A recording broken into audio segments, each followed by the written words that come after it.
At Nancy Guthrie's Tucson home, police found the unmistakable signs of a violent entry. He's sure the message was received and understood. We're pleading for you to bring our mother back to us. The footage was captured at 1:52 in the morning, at a residence 5 miles from Nancy's house. A man appears, wearing one pack and carrying another. The backpack in his hand has reflective markings, just like the one the abductor wore at the door. At 1:47 in the morning, a camera in the Arizona dark went dead. 41 minutes later, at 2:28, an 84-year-old woman's pacemaker app lost its connection. In that window of time, something violent happened inside a quiet brick house north of Tucson, leaving blood on the front porch, leaving critical daily medicine untouched on a kitchen counter, and leaving a family utterly destroyed, with a nation demanding answers. This is the story of Nancy Guthrie, an 84-year-old who vanished from the home she'd occupied for 50 years. Investigators believe she was taken against her will in a neighborhood where this kind of thing just didn't happen. As of this recording, she has never been found. No suspect has been identified, no arrests made, and the evidence uncovered hints at a story far more sinister than anyone first believed. What you're about to hear isn't speculation or theory. It's all drawn from official law enforcement reports, confirmed by investigators, and documented in public records. This is what is known. But before delving into the night of January 31st, it's crucial to understand Nancy Guthrie herself. The press identifies her as Savannah Guthrie's mother, and while accurate, that connection may be the very reason she was targeted. To understand the motive, you have to know the life she created long before her daughter's celebrity. Nancy Ellen Long was born January 27, 1942, in a small Kentucky river town. In the early 1970s, she and her husband Charles relocated to the Tucson area, falling for the desert landscape. In 1975, they bought a brick home north of town. 5 bedrooms, 4.5 baths, a pool, all surrounded by desert. They paid $85,000 for it. That house would become their world. Nancy and Charles raised 3 children there: Annie, a future artist, Cameron, their son, and Savannah, the youngest. Savannah, who would become co-anchor of NBC's Today Show and a household name across America. Annie, the eldest, pursued a life as a writer and an artist. She published a book of poetry in 2015, worked at a local poetry center, and married Tommaso Cioni, an Italian-born biology teacher who taught in the area for more than 15 years. Annie and her husband remained close to Nancy, putting down roots in the same desert community. Savannah was born in Melbourne, Australia. In 1971, while the family was living abroad, they returned to Arizona when she was 4, making the Catalina Foothills house the only home she ever truly knew. She attended the University of Arizona, remaining close to her mother throughout college. Her first journalism job took her to Montana, a move Nancy supported despite the heartbreak of her daughter leaving. From Montana, Savannah went to Missouri, then returned to Tucson to work at KVOA, the city's NBC affiliate. Before her career took her to Washington, D.C., she became an attorney, then pivoted back to journalism, eventually becoming co-anchor of the Today Show in 2012. She married Mike Feldman, and they had 2 children, Vale and Charlie. But this next detail is critical. Even after the kids grew up and Savannah's career exploded in New York, the sisters had a pact. On any given weekend, one of them would stay home. Their mother would never be alone. It was an unspoken promise. It tells you everything about what Nancy Guthrie meant to her family. Savannah explained it years later. "We had this pact, spoken or unspoken," she said, explaining that one of them would always stay home on a weekend night so their mom wouldn't be by herself. It was just something they did as sisters. In 1988, Charles Guthrie died at 49 on a mining trip in Mexico. When Savannah was just 16, Nancy found herself a widow, alone in that house with 3 children and a grief that would have crushed most people. But she didn't leave. She planted her roots deeper in the desert soil and raised her family right there. For the next 38 years, that brick house in the Catalina Foothills was her fortress, the one place on earth where she felt truly safe. Nancy became a cherished pillar of her community, She was devoted to St. Andrew's Church, where her faith and friendships were a constant source of strength. When the pandemic moved services online, she adapted, making virtual church with a friend her new Sunday tradition. That unwavering routine is what would ultimately signal her disappearance. No matter how famous Savannah became, she always came home. She and Mike made sure Vale and Charlie visited Nancy at least twice a year. In March of 2024, Savannah's co-host, Craig Melvin, even stopped by the house while visiting Tucson. Savannah posted it on Instagram, captioning it, "Friendship and Love in Action." Then, in November of 2025, merely 3 months before she vanished, the Today Show cameras came to Tucson. She proudly declared herself a daughter of the desert. She treated her mother to lunch at El Charro downtown, and Nancy, at 84 years old and sharp as a tack, described her desert life with a familiar smile. "It's just the air," she said. "The quality of life here is gentle and laid back." She laughed about the local javelinas, those wild, pig-like animals that kept devouring her garden plants. The Catalina foothills, the community Nancy loved, is nestled right against the Santa Catalina Mountains. With a population around 53,000 and a median age of 56, its homes are set on large lots, shielded from the road by cacti and desert scrub. Neighbors all said the same thing. It was quiet, friendly, and above all, safe. But the neighborhood had one defining feature that would soon become critical. There were no streetlights. When night fell in the Catalina foothills, the darkness was absolute, the kind of profound blackness prized for stargazing and solitude. The kind of darkness that completely hides what happens on a neighbor's front porch. 3 months after that lunch at El Charro, Nancy's blood was found on that porch. Here is what we know about January 31st, 2026. And you need to follow this timeline closely, because there's a void in it that investigators have never been able to fill. That Saturday evening started with family. There was dinner, then card games. A perfectly ordinary night. A scene that had unfolded in that home hundreds of times. At around 9:45 p.m., Nancy's son-in-law drove her home, watched her go inside, and saw the front door close. That was the last time any family member saw Nancy Guthrie alive. And this is where the official record begins to fracture. For almost 4 hours, there was only silence. No alerts, no calls for help. Nancy likely followed her nightly routine and went to bed, just as she had for 50 years. Then, at 1:47 in the morning on February 1st, her Nest doorbell camera went dark. It wasn't a power outage or a system glitch. Someone had deliberately disabled the device. They intended for what happened next to remain unseen. They almost succeeded. But here's what the intruder didn't count on. The camera's back-end system continued to log data, even after the device itself was compromised. The FBI would later recover digital artifacts from those systems, data the perpetrator never knew they left behind. Remember that detail. It becomes vital later on. At 2:12 a.m., 25 minutes after the camera was cut off, the system detected motion. Someone was there. But with the video feed dead, there was no image. Only the electronic ghost of a presence it could no longer see. Then, at 2:28 in the morning, Nancy's pacemaker application disconnected from her phone. Let me explain why this is so important. A pacemaker app is a constant digital lifeline, monitoring cardiac data and transmitting it to the patient's phone.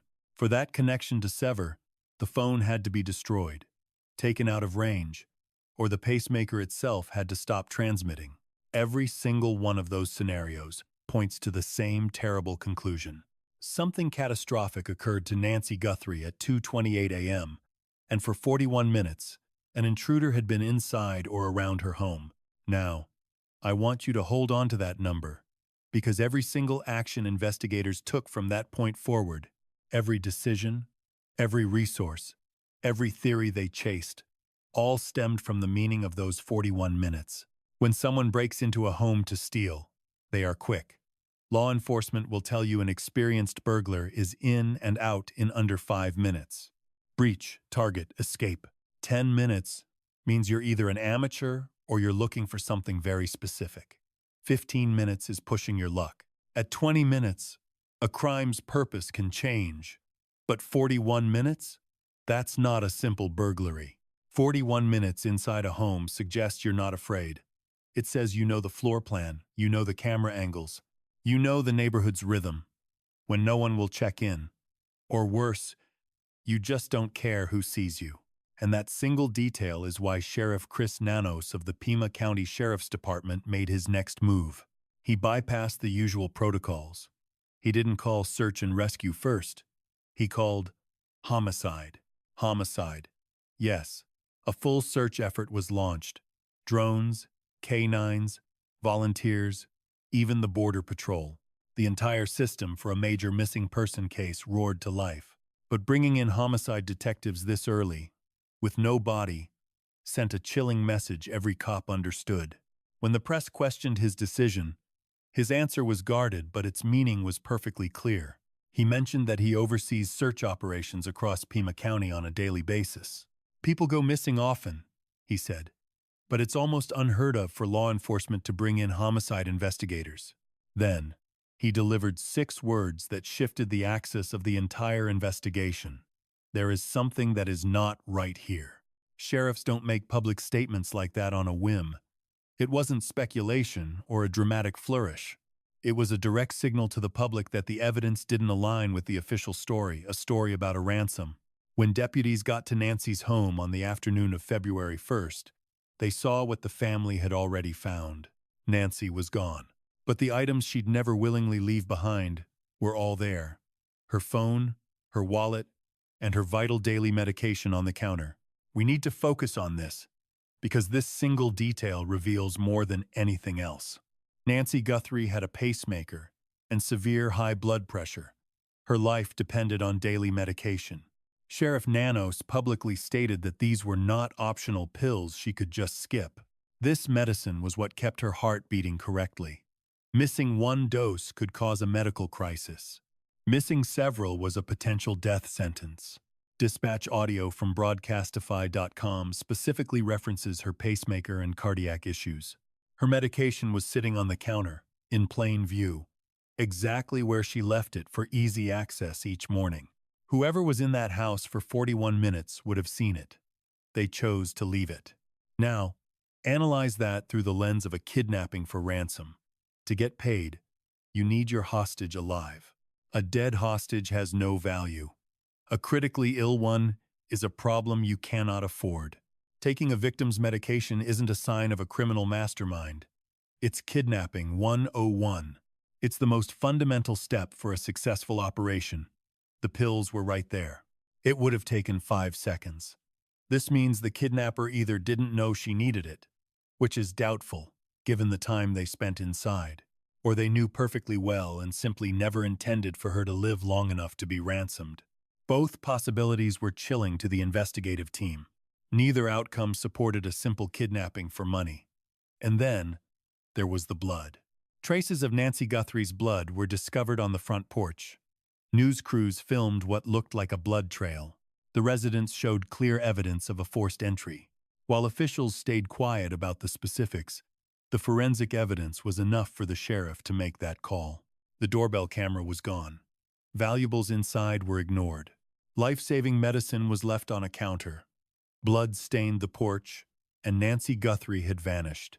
Within 24 hours, the response exploded into a massive, multi-agency search. Drones scanned the desert.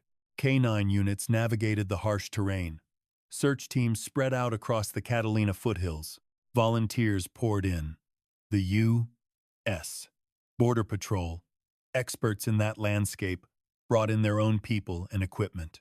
By the evening of February 2nd, the FBI was on the case, although the nature of their involvement would soon raise its own set of disturbing questions. Hundreds were searching for Nancy Guthrie, but her abductor had a 41-minute head start that had now become days. For 9 agonizing days, the public knew nothing. The investigation went dark. The family pleaded for answers. The country was watching, but they had nothing to go on. No pictures, no description, no real leads. Then February 10th arrived, and the FBI's photo release changed everything. Director Kash Patel posted 4 black and white stills, salvaged from the NY doorbell camera's memory. It was the camera someone tried to smash, the one that kept recording after it should have been dead. The pictures revealed a figure on Nancy Guthrie's porch, face hidden by a ski mask. They wore long pants, a jacket, gloves, and a black backpack, with a holstered handgun near the groin. The Bureau also provided 2 video clips of the person disabling the camera. This individual came to her door, armed and masked, trying to erase their presence. They failed. The FBI profiled the suspect as a male, roughly 5 to 9 to 5 to 10, with a medium build. The pack was a black 25-liter Ozark Trail model.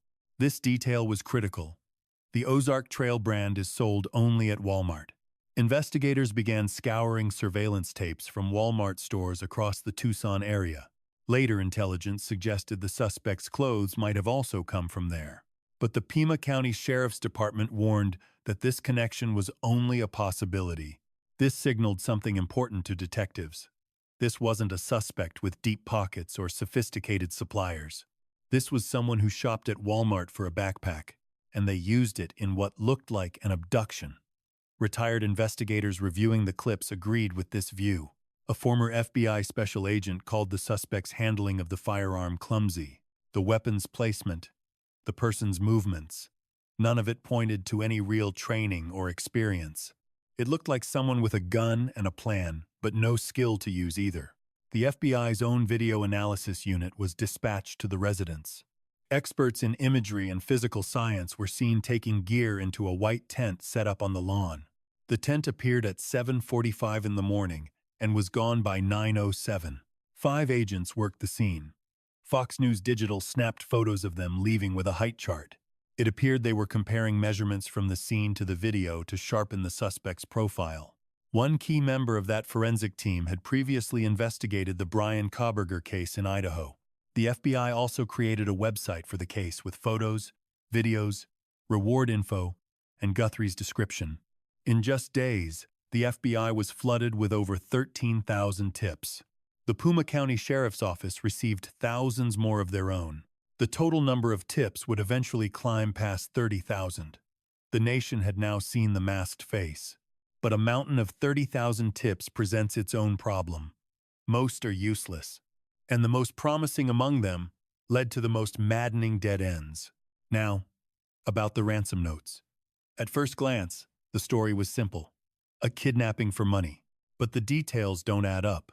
On February 2nd, a day after she vanished, Cold TV in Tucson got a ransom demand. TMZ received a nearly identical message around the same time.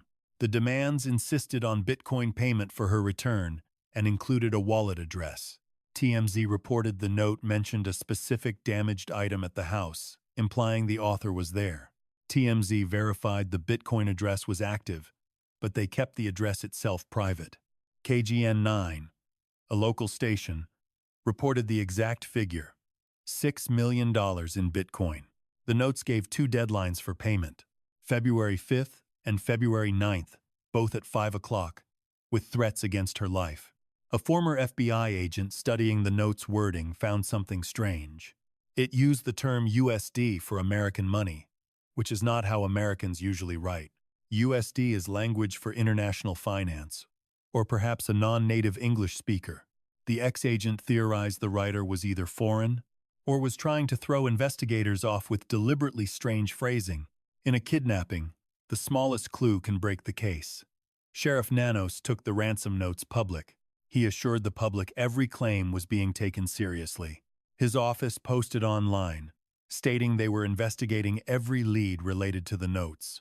But officials refused to confirm if the communications were legitimate. Were the notes from her abductor, or just a cruel opportunist? The question hung in the air. On February 4th, Savannah Guthrie and her siblings posted a video, their first direct plea to the kidnapper. Savannah stared into the camera, flanked by her sister Annie and brother Cameron. "We received your message," she said, "and we understand. We beg you, return our mother to us. It's the only way we can find peace. This is valuable, and we will pay." But with today's technology, how could they be sure? They needed absolute proof their mother was alive and could be returned safely. They got nothing. That same day, President Donald Trump personally called Savannah after an NBC interview. He pledged more federal resources and expressed hope for Nancy's safe return. The White House blasted the case on social media, urging the public for any information. Savannah was supposed to co-host the 2026 Winter Olympics opening ceremonies from Milan. Instead, she canceled everything, flying to Tucson the moment she heard her mother was gone. February 5th arrived. The first deadline expired. Silence. Then, February 9th came. The second deadline passed. Still nothing. No follow-up communication, no renegotiation, no proof of life, no penalty for the missed deadlines. Just silence. This is where seasoned investigators saw red flags. Real ransom kidnappings don't work this way. In a kidnapping for profit, communication is the entire game. It is how the criminals succeed. Abductors maintain contact to keep pressure on the family. They offer proof of life to motivate payment. Deadlines are enforced strictly to create a sense of urgency. They even renegotiate, because the objective is the money, and being flexible helps that. Their methods are designed to protect their identity while still allowing them to negotiate. Payment details are precise to avoid exposure. The timeline weighs family panic against police tactics. But none of that was happening here. 2 deadlines, no consequences, no credible proof of life. There was zero direct contact between the so-called kidnappers and the family. The whole ransom plot seemed less like a crime, and more like a performance designed to mislead everyone. But the ransom narrative was about to take an even more bizarre turn. On February 11th, TMZ got a new message. This one was different. It wasn't from the kidnapper. It came from someone claiming to know the kidnapper. Their price for a name: 1 Bitcoin, worth $66,000. If they want the name of the individual involved, the message read, "Then I want 1 Bitcoin to the following wallet." Time is critical. The Bitcoin address was new. TMZ sent the information straight to the FBI. The tipster claimed they'd already tried to reach Cameron and Annie by text and email. Over the next few days, 2 more messages arrived. The sender complained they weren't being taken seriously. "I am not being taken seriously," they wrote, mentioning Carlos Palazuelos, a FedEx driver briefly held by police. They said they didn't want to be wrongly implicated like that Carlos guy. They needed the Bitcoin, they claimed, so they could disappear after coming forward. They called it a gamble for his safety and his possible freedom. That last phrase is chilling. TMZ's Harvey Levin believed it meant the sender was dangerously close to the flame, that they had a personal connection to the culprit. Levin noted a cryptic, chilling line about a change overnight, but he couldn't elaborate, as TMZ was working directly with law enforcement. The sender warned this would be their second and final attempt to make contact. Then came the third message, with a demand that jumped to $100,000, matching the FBI's new reward. But this was a specific arrangement: $50,000 in Bitcoin, sent immediately, for the name and information of the main individual involved. The final $50,000 would follow an arrest. The sender even claimed they wouldn't touch the first payment until the suspect was in custody. That term, main individual, was chillingly new. Not the kidnapper, not the abductor, but something far more deliberate. The implication was clear. More than one person was involved. A TMZ producer pointed out the writing style seemed consistent. The original note and the 3 emails felt like they came from the same hand, but the tone had shifted. The tips felt different from the initial demand, which, as Harvey Levin said, stood alone. The FBI did not transfer any Bitcoin. Whether they dismissed it as a hoax or were tracking the sender by other means remains a guarded secret. NewsNation reported the FBI's reluctance suggested they feared the emails were a fraud. That was a very real possibility.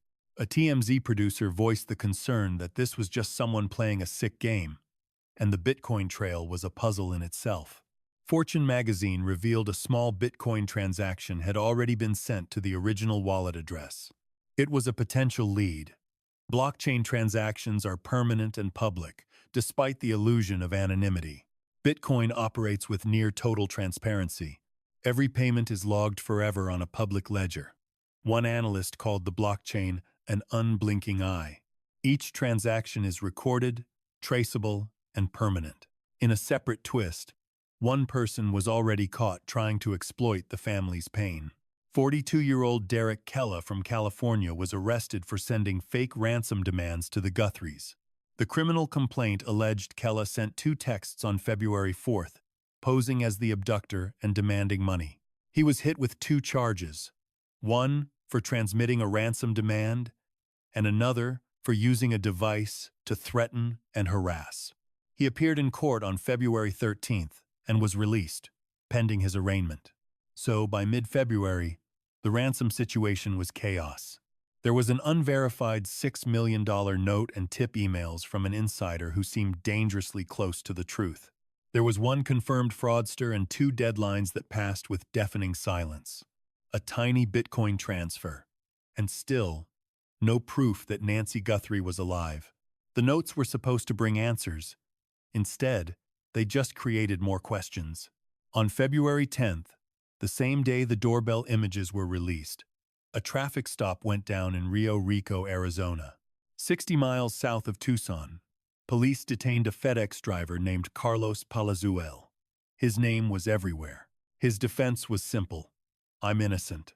I have nothing to do with this. When asked if he was shocked, he replied, "Yeah, I was. What do you expect me to do?" He claimed they held him against his will and didn't read him his rights for 2 hours. He complained his wrist was swollen from the cuffs. Then came the critical question.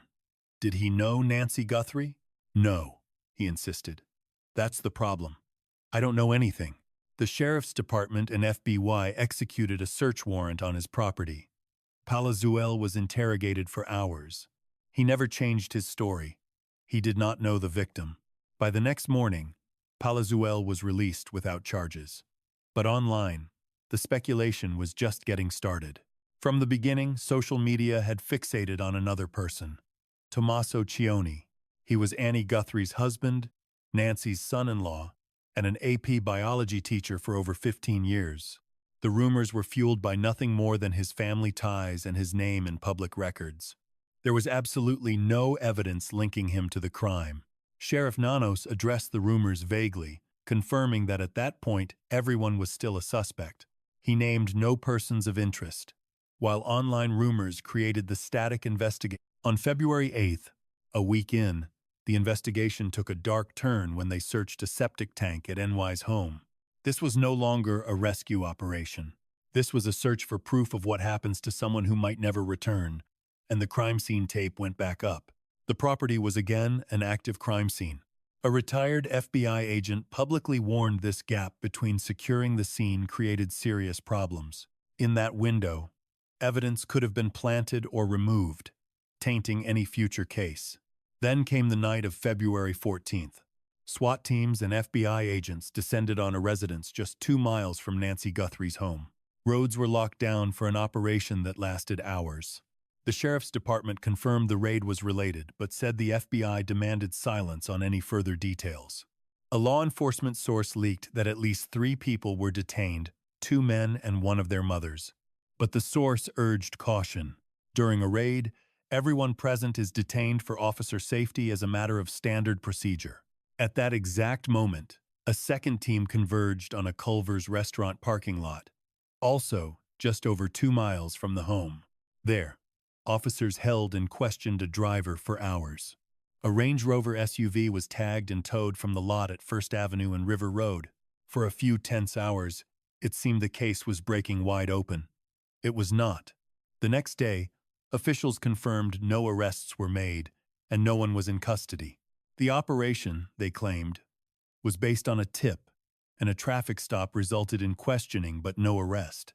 Former FBI official John Miller framed it as a promising lead that ultimately went cold. He called it another dead end, warning the public that more false alarms were likely as the investigation dragged on. "I want to point out we may see a couple more of these," Miller said. A new detail surfaced on February 10th about the person of interest from that Friday night traffic stop. Sheriff Nanos confirmed the man was a person of interest who had been cooperative and was released. By mid-February, Sources told the press that investigators were backing away from the names in the spotlight, including any of Nancy's relatives. They cautioned no one was officially ruled out, as other leads were being pursued. But the true focus of the investigation was clearly shifting towards something secret, a detail not yet known to the public. Over 30,000 tips, hundreds of officers, and 16 days. And the only person charged was a man from California for sending fake texts. But amid the failures, they found something. Over the search, approximately 16 gloves had been recovered from the areas around NY's home. Most were discarded by search teams. But one was different. It was discovered in a field beside a road, about 2 miles from Nancy Guthrie's house. It was not a searcher's glove. The FBI announced it was a visual match for the gloves worn by the masked figure in the doorbell footage. The glove contained DNA from an unknown male. It's critical to note this was not the same glove photographed by the New York Post. On February 11th, the Post published an image of a black glove found less than 2 miles from the home. When asked if that was the glove with the DNA, the FBI's response was a sharp no. Several gloves were found, the furthest being 10 miles from Guthrie's property. On Thursday, February 13th, the glove with the mystery DNA was sent to a private lab in Florida. That Friday, it finally arrived. The Bureau got early results Saturday, awaiting a final green light before feeding the mystery male's DNA into the vast CODIS database. CODIS is the FBI's massive national DNA library, with 19 million offender profiles and over 1 million from crime scenes. By November of 2025, the system had generated over 781,000 hits, helping in more than 758,000 cases. It's regarded as one of the ultimate crime-solving weapons in modern policing. Familial DNA searches in that system were pivotal in cracking the Idaho College murders, which is how Brian Koberger was identified. A match from the glove's profile could give investigators their suspect's name. But where the glove was discovered was just as critical. Found 2 miles from Nancy's house on a roadside, it suggested the suspect's potential escape route after leaving. If this glove belonged to the figure captured by the doorbell camera, it could point to their travel direction, their method of escape, and shrink the search grid for more evidence. The FBI stressed the match was only visual, based on camera footage, not forensic confirmation. The effort to definitively link this glove to the one worn by the suspect was still in progress. Sheriff Nanos also disclosed that his team took cheek swabs from various people interviewed during the case. This means they had DNA from individuals who were already part of the ongoing probe. It gave them the power to check the unknown DNA from the glove against people already on their investigative radar. Separately, authorities revealed another search technology they were deploying. A News Nation report indicated a signal detector had been fixed to a helicopter. It was trying to pinpoint a signal from Nancy Guthrie's pacemaker. A former FBI agent said these devices emit only weak, short-range alerts, which meant the helicopter had to fly incredibly low to Nancy's location to even detect a ping. It was a desperate move, showing a search effort ready to try absolutely anything. As of now, the DNA results have not been released to the public. The FBI reports that entering a profile into CODIS usually takes 24 hours after quality control is done. That result might break the case or be another dead end. But that one glove, found 2 miles from an empty house, is their strongest physical clue.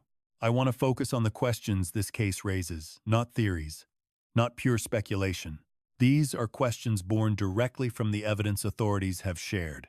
Who was inside Nancy Guthrie's house for 41 minutes? And why? That length of time suggests either a deep familiarity with the home or a chilling disregard for the risk. Neither theory fits a random intruder hitting a new target. And how did they know to disable Nancy's doorbell camera?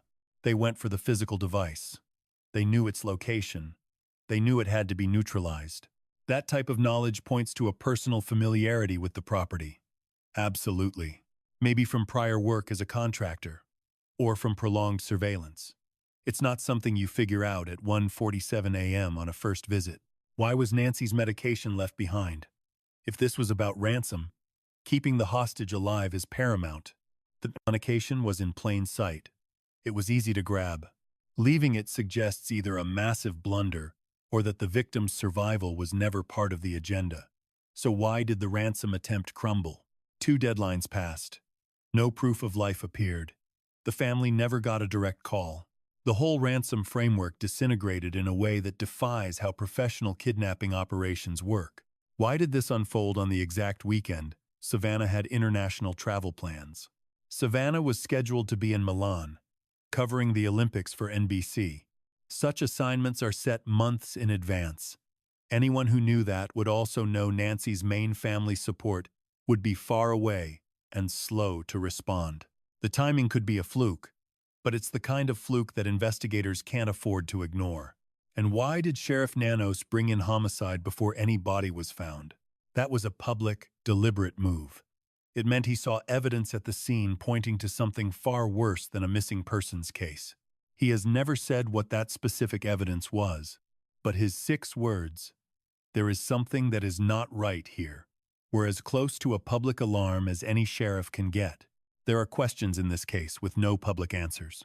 The truth may not surface for months, but behind the scenes, investigators are wrestling with a chilling reality while the world waits. 3 weeks in, the official response began showing deep fractures. Reuters confirmed the FBI requested vital evidence, like gloves and DNA, for its main lab in Quantico, Virginia. But Sheriff Nanos reportedly refused, insisting on a private lab in Florida.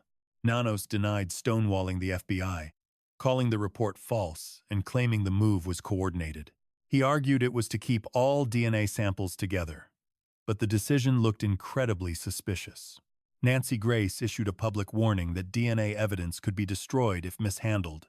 Disturbing reports revealed only one local detective had more than 2 years of homicide experience, and the crime scene at the home had been unsecured, creating a gap where evidence could have been fatally compromised.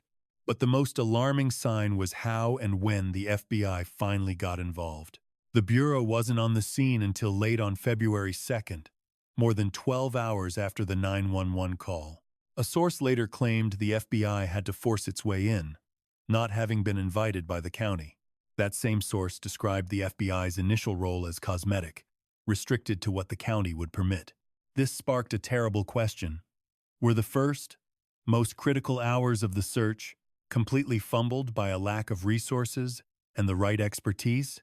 The sheriff's department hadn't held a real press conference since February 5th, with Nanos only giving select interviews.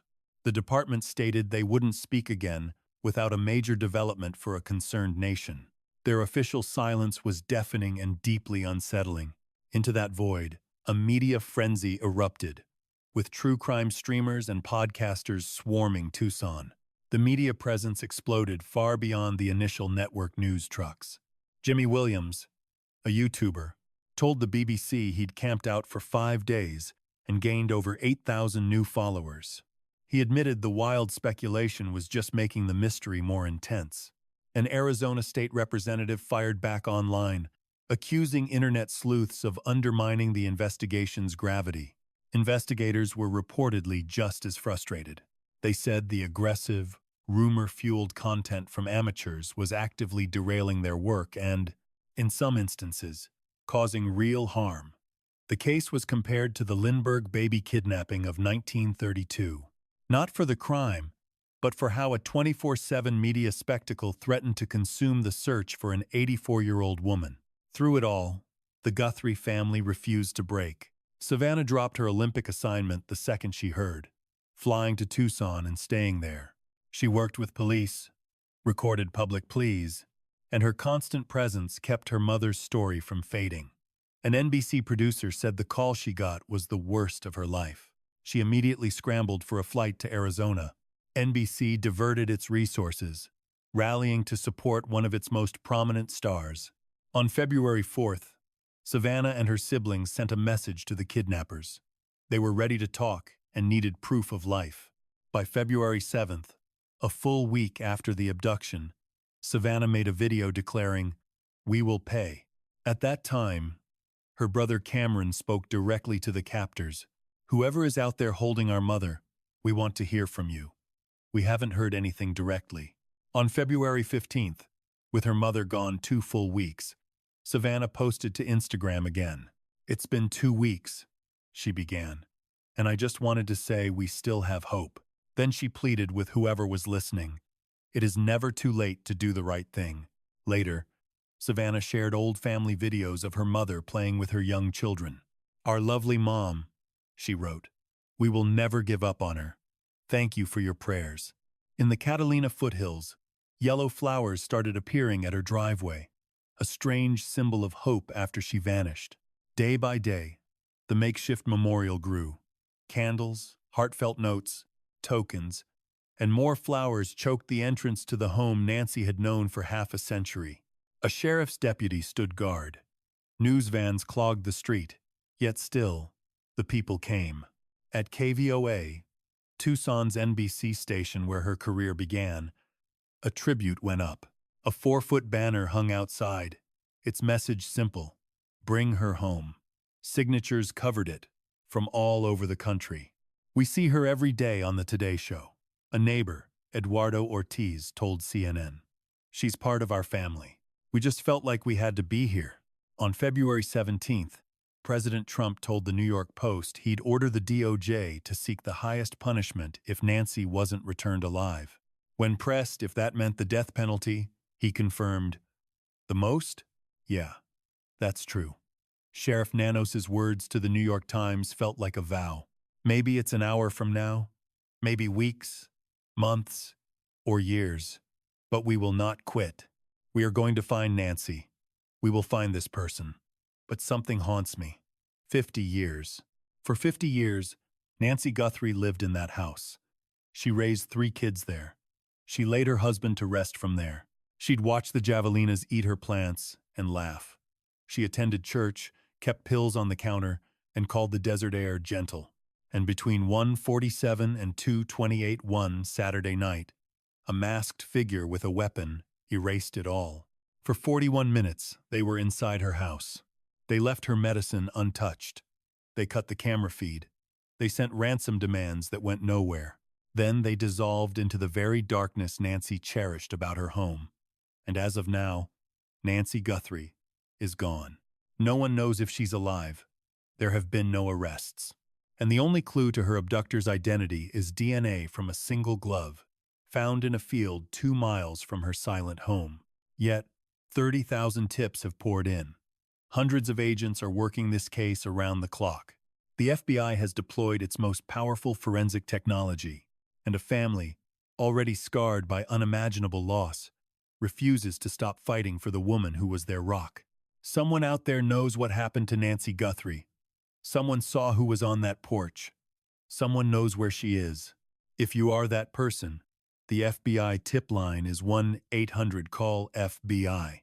The Pima County Sheriff is at 520-351-4900. A $100,000 reward is offered for her safe return or the capture of those responsible. Nancy Guthrie is 84 years old. She has a pacemaker and needs daily medication. Her family is desperate, and this story is far from over. The story of Nancy Guthrie is more than a chilling mystery. It is a profound testament to the fragility of safety and the unbreakable bonds of family. For 50 years, a brick house in the desert was a sanctuary of laughter and memories.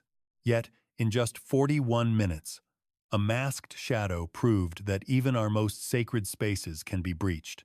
The most haunting detail isn't the forced entry, it's the medication left on the counter.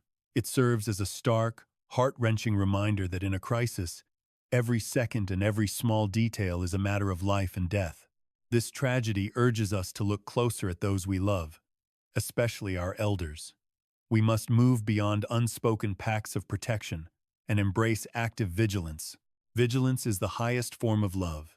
Let this be a call to action. Check on your neighbors, fortify your homes, and never take a quiet night for granted.